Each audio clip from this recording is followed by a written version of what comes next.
नहीं कर रहा है तो डर नहीं लगेगा। Morning good. माय सेल्फ मेहमत क्लास स्टैंडर्ड 8 और मेरा फर्स्ट क्वेश्चन है कि कितना नंबर लाके नीट क्रैक करना। बहुत बढ़िया, शाबाश।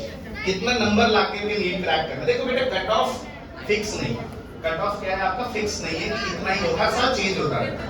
बट अगर मैं आपसे बात करूं कि आपको इस चीज का पता होना चाहिए कि आप किस कॉलेज में जाना चाहिए। सबसे पहले अगर मैं आपसे बोलूं कि आप कौन सा एम्स जाना चाहते हैं, क्या है आपका टारगेट, डॉक्टर बनने के लिए कौन सा कॉलेज लेना चाहते हैं? कोटा। कोटा? कोटा तैयारी करने के लिए होता है। कोटा डॉक्टर बनने के लिए कौन सा कॉलेज चाहिए? एम्स? AIIMS yes sir. है ना, एम्स लेना चाहते हो तो अगर एम्स चाहिए, एम्स दिल्ली की बात करो तो सबसे प्रेस्टिजियस है, उसमें ऑल इंडिया रैंक 50 लाना पड़ेगा, यानी 700 के आसपास नंबर लाना होगा। 720 700 इन 720। सेकंड वाज जैसे फर्स्ट टाइम अगर नीट क्रैक नहीं होता, सेकंड टाइम में नहीं होता, थर्ड टाइम में नहीं होता तो मोटिवेशन टूट जाता है। इसका आंसर मैं नहीं दूंगा। 8th में होकर के अगर तुम ये क्वेश्चन पूछ रही हो, मैं अभी लड़ने गया नहीं और मैं अभी से सोच रहा हूं कि यार मैं पहली बार में मर गया तो पहली बार में किसी ने तलवार से मार दिया मेरे को, ये मैं बिल्कुल नहीं दूंगा। और ना ही मैं कभी किसी को इस पे आंसर करने के लिए कहूंगा, चाहे वो पेरेंट्स सुन रहे हो या टीचर सुन रहे हो। मैं नहीं, बहुत सारे रिलेटिव्स ऐसे ही कर लेते हैं, मतलब नहीं निकलता तो छोड़ देते हैं। हाँ तो कोई बात नहीं, उनसे क्यों, क्या जो रिलेटिव जो करते हैं, जो खाते हैं, जो पहनते हैं, वही तुम्हारा भी नेचर है। हर इंसान अपने आप में यूनिक है, हर इंसान अपने आप में यूनिक, बस पहचानने के लिए हर इंसान वही से एक सिंपल सा इंसान क्या क्या एक बात बताइए, नॉर्मल सा मैं एग्जांपल लेता हूँ, किसी कहीं देखने की जरूरत नहीं, आप अपने फैमिली में ही चेक कर लो। आपके पापा के पापा यानी दादाजी क्या कर रहे हैं, पापा क्या कर रहे हैं और आप क्या कर रहे हो, क्या उनका भी एजुकेशन वैसा ही था? क्या आप उनका उनके पापा में आपके पापा का एजुकेशन वैसा है? आपका एजुकेशन क्या वैसा है? जब हमारे फैमिली में इतने सारे चेंजेस, इतनी वैरायटीज हैं, तो फिर हम क्यों सोचें इसके बारे में, है ना? तो मैं ये कहूंगा कि आप बिल्कुल मत सोचो, आप सोचो कि मैं पहली बार में क्रैक करूं तो उसके लिए मैं जान लगा, बाकी ऊपर वाली की इच्छा। ठीक है? और है हाँ बोलो जैसे कि बोलो। हम लोग अट्रैक्शन पढ़ने जाते हैं तो अट्रैक्शन खत्म हो जाता है। क्या क्या पढ़ने जाते हैं? अट्रैक्शन पढ़ने जाते हैं? कोई भी सब्जेक्ट पढ़ने, जैसे कि एग्जांपल मैथ ही। हाँ, क्यों खत्म हो जाता है मतलब? पूछा कभी आपने? अच्छा, हिस्ट्री पढ़ने में अट्रैक्शन रहता है?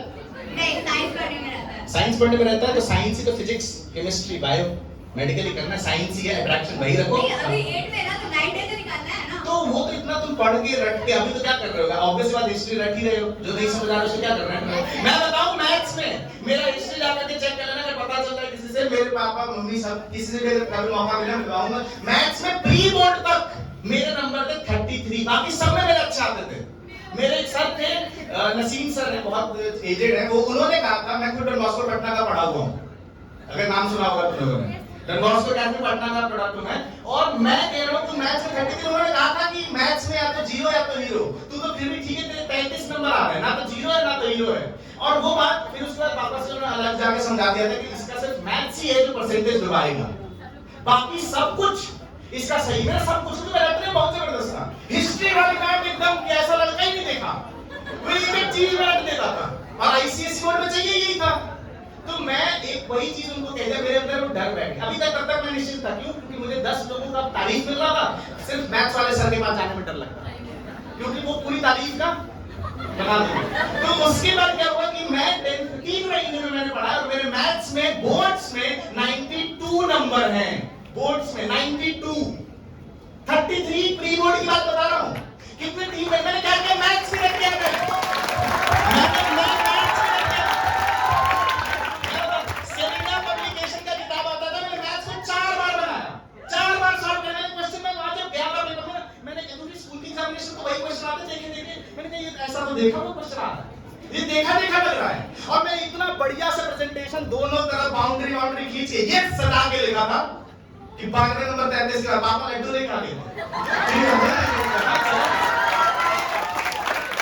तो यही करना है आपको, जिससे डर लगे उसके पीछे इतना पड़ जाओ कि कैसे भी होगा। मुझे पता था हिस्ट्री याद है, प्री बोर्ड तक मेरे हिस्ट्री में 90% आते थे, बाकी सब्जेक्ट आते थे, मेरे मैथ्स में नहीं आते थे। मैंने क्या कहा, बाकी सबको थोड़ा कम समय दूंगा, मैथ्स में जान लगा दूंगा, और लगाया, मेरे बाद में नंबर आया। समझ रहे हो? यही काम करना है तुमको, जो नहीं समझ रहा पीछे पड़ जाओ। और बताओ, समझ गए? हाँ बोलो।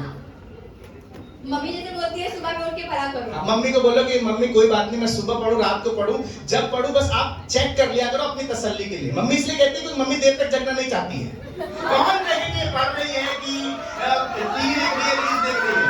मम्मी दिन में इसलिए कहती है कि मैं तेरे साथ उठूंगी, तेरे साथ पढ़ाऊंगी, इसलिए बोलती। मम्मी को ये भरोसा दिला, जिस बच्चे ने भरोसा दिला दिया मम्मी मैं 2 बजे रात तक पढ़ ही रहा हूँ एक्चुअल, एक मम्मी पापा मना नहीं करेंगे इसकी गारंटी है। ये सबके हम लोग के हमारे पेरेंट्स ऐसे ही कहते थे, तो सुबह कुछ नहीं करना है, सुबह उठ करके तू पढ़ती है, मैं क्या करता, मुझे भी सुबह उठा था सबके साथ, तो मैं सुबह उठ कर क्या करता था, जनरल एग्जाम में सुबह